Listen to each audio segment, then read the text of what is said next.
Today we're going to be looking at dilations to start with. So first we need to remember what a dilation is, and that is resizing a figure using a scale factor. So all that means is making it bigger or smaller, and we're making it bigger or smaller using this thing called a scale factor. That's just a number you're given, and the factor word tells us that we need to be multiplying that number. If you're having trouble remembering dilations, think dilating of your eyes when you go to the eye doctor. When they put the drops in your eyes, your pupils get smaller or larger. When we're talking about the figures getting smaller, that means that you're going to have a scale factor that is either a fraction or a decimal. Typically it's going to come in fraction form, just so that we don't have to deal with repeating decimals. So that means any number that's less than 1 is going to make your shape get smaller. If the figure is going to get bigger, that means the scale factor is a whole number, or really any number greater than 1. So even 1.5 would work to make a figure bigger. So you could be asked one of two things. You can either be asked to create the dilation when you're given a scale factor. So if they give you that the scale factor is 2, you've got to take the original shape and make the new shape larger. Or they can already give you the dilation done, like in these examples down here, and you could be asked for the scale factor. So we're going to talk about the way we do that right now.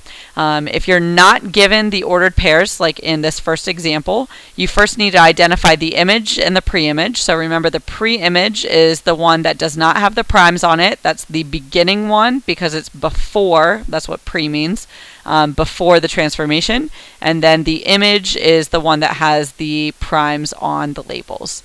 So we need the ordered pairs for both the image and the pre-image to be able to figure out what the scale factor is. So for our pre-image, A, its ordered pair is 2, 1. B, the coordinates are 5, 1. And C, the coordinates are 3, 6. Then we look at the primes. A prime, its coordinates are 6, 3. B prime, its coordinates are 15, 3. And then C prime, its coordinates are 9, 18. Okay, so what we do is we take the first set, A and A prime, and we see what we multiply the coordinates in A by to get to the coordinates in A prime. So 2 times what gets me 6, and 1 times what gets me 6. So we know that 2 times 3 gets us 6, and 1 times 3 gets us 3. So then we check to see with the other pairs if the multiplying by 3 works as well. So B, 5 times 3 gets me 15, 1 times 3 gets me 3. And then C, 3 times 3 gets me 9, and 6 times 3 gets me 18. And you're more than welcome to use a calculator to do that math if you want to double check. So we multiplied by 3 for each of our original coordinates. So what that means is our scale factor for this dilation was the number 3. We don't put the multiplication sign here because the word factor already means multiplication. We just put the number that we used to go from our original ordered pairs to the new ordered pairs. In our second example, they already have the ordered pairs written for us, so we just need to identify the pre-image, which is the larger triangle, and the image, which is the smaller triangle, which means we're going to need to have a fraction or a decimal. Let's look at A to A prime. We're going from 6 to 2, which means the numbers are getting smaller. So smaller really usually means division, and 6 divided by what gets me 2 would give me an answer of 3. 6 divided by 3 gets me 2. But we have to write that 3 as a fraction or a decimal because dividing by 3, if I use 3 as the scale factor, really a scale factor of 3 means multiplying like this example right here. So we need to know that dividing by 3 can be written as a fraction 1 over 3, because remember that fraction bar means division, and then the denominator is what you divide by. So really, dividing by 3 is also multiplying by 1/3. Which means dividing by 2 would be the same thing as multiplying by a half, or dividing by 4 would be the same thing as multiplying by a fourth. So really we're dividing by 3 here, which is the same thing as multiplying by 1/3. So we need to check all the other ordered pairs. We want to check the 3's right here, so we would type in 3 divided by 3, or 3 times 1 divided by 3 if you're using the multiplying by 1/3. And when you do that, you will see that B prime gets you 1, 1. And then the same thing over here, we're going to type in 9 divided by 3, or 9 times 1 divided by 3, and we get 3. And then same thing with 4.5, 4.5 divided by 3, or 4.5 times 1 divided by 3, and we would get 1.5. So that means our scale factor here is the fraction 1/3. Okay, let's take a look at an example where we are using the rule, and the rule is multiplying each of the coordinates by the scale factor. Remember, the fraction bar can mean division. So if you have a fraction, remember that means division, and you can use division in order to get your new ordered pairs.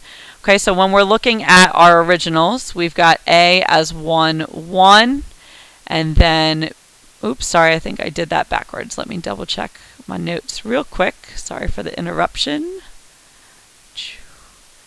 I got them backwards. Okay, so B was 1, 1. My apologies. A was 2, 3. So that's this point right here. I know it's hard to see. That's A. This is B. And then C is 1, 2, 3, 1. Okay, it says our scale factor is 2, so that means I'm going to multiply each of the coordinates by 2 to get my new ordered pair. So I do 2 times 2, which is 4, the x-coordinate for A prime, and then 3 times 2, which is 6, the x-coordinate for, the y-coordinate for A prime. Then we're going to multiply B by 2. 1 times 2 is 2, new x-coordinate for B prime. 1 times 2 is 2, new y-coordinate for B prime. And then we're going to multiply C by 2. So 3 times 2 is 6, new x-coordinate for C prime. And 1 times 2 is 2, new y-coordinate for C prime.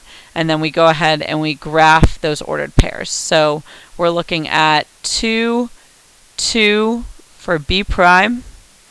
And again, I'm going to graph this to the best of my ability because I can't really see the grid on this Promethean board right now. And then A was 4, 6. So that is roughly about right here. Sorry if I'm a little bit off. That's A prime. And then C is 6, 2. So that's C prime. Again, remember you need to connect your points with lines so that they become a shape. I'm going to use my line tool because my pen does not work very well when I'm using the slate, so my apologies. Okay, so there is our image, triangle A prime, B prime, C prime. Okay, we're going to talk about translations. When we translate, that means we're moving every point, every vertex, the same distance and the same direction. When we are asked to do this, we're going to be given something called vector notation. Vector notation is given to us in what looks like an ordered pair, but this thing is not an ordered pair. Okay, it is vector notation, and we know this because the word translate gives us context that this is a vector notation. If the word translate was not here, it would not be a vector notation. So this means we are not going to graph 4, -3.